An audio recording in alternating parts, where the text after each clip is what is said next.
আমি একবার দাউদকান্দি এক মাহফিলে গেছিলাম, এক ইমাম সাহেব মসজিদের বয়স্ক মানুষ, উনি আমার এই জড়ায় ধরে কাঁদছিল, আমার মনে আছে। উনি বলছিল, হুজুর, কানতে কানতে বলছিল, হুজুর আমি 28 বছরের জীবনে ইমামতির, আজ 28 বছর এই মসজিদে ইমামতি করি। আমার জীবনের কত স্বপ্ন, কত আশা, বাচ্চাদের কত আবদার, বউ বাচ্চার কত চাওয়া পাওয়া, কিছুই পূরণ করতে পারি নাই। অল্প কয়টা টাকা বেতন পাই, টানা হেসরা করে জিন্দিগিটা কাটাইছি হুজুর। বাকি হুজুর আপনারে মহব্বত করি, আপনার কাছে আমি জানতে চাই আমার এই কষ্টের বিনিময়ে আমি আখেরাতে পাবো কিনা। আমি কি বলবো, আমিও কাঁদছি তখন। হায় হুজুর, কি বলবেন? চোখটা বন্ধ হলে দেখবেন আপনি আখেরাতে বাদশাহ। ইনশাআল্লাহ আমি বললাম, আপনি দেখবেন আপনি বাদশাহ, আপনি বাদশাহ।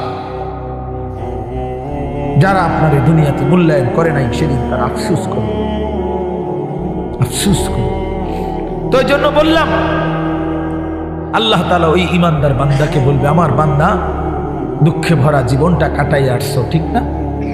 খুব কষ্ট পাইছো আমার বান্দা দুনিয়াটা, কিন্তু আল্লাহর কসম শুনে নবীজি বলছে, ওই ইমানদার বান্দা সে তখন আল্লাহ পাককে বলবে, আয় মাওলা, আল্লাহর কসম মাওলা, জীবনে হায়াতে দুনিয়ার জীবনে দুঃখ কি জিনিস আমি কোনোদিন দেখি নাই। প্রিয় বন্ধু, 10 সেকেন্ডের জান্নাতের আরাম বাতাস তার 70 বছরের দুঃখ ভুলায়। ছেলেরা, বন্ধু, তোমরাও মনে রাখো, বাপ, আমরা 200 কোটি মুসলমানও যদি খোদার কসম রাত দিন যদি আমরা মেহনত করি, দুনিয়া অর্জনের জন্য পরিশ্রম করি, মাথার ঘাম পায়ে ফেলে যদি আমরা দুনিয়ার কর্ম সবাই মিলে করি, দিবানিশি 200 কোটি মুসলমানে মিলে কেউ অলসতা না করে, তারপরেও আল্লাহর কসম, রব্বে কাবার কসম, কাফের বেঈমানদের সমান সমপরিমাণ দুনিয়া আমাদের মিলবে না। এটা দিত না মালিকের, যিনি দেউই না উনি কইতে আছে আমি দিতাম না, তো জোরাজোরি করে দিলাম, আমি পারতেন না। আল্লাহ বলছে, আমি বান্দা আমি দেব না, আমি মুমিনকে দুনিয়া দেব না পুরা। ওয়াদারনি ওয়াল মুকাদ্দিবিনা উলিন নি'মাতি ওয়া মাহিলহুম কালিলা।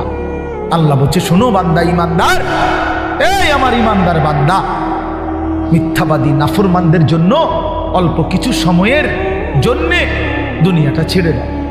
ওয়াদারনি, আমার ছেড়ে দাও বান্দা, আমি তা করে একটু দুনিয়াটা দেই, কটা ভাত খাওয়াইতে লইছি, দুগা ভাত খাওয়াইতে দাও। কদ্দুর বাদগ্রস্ত একটা বিল্ডিং, একটা মোটরসাইকেল, একটা প্রাইভেট কার,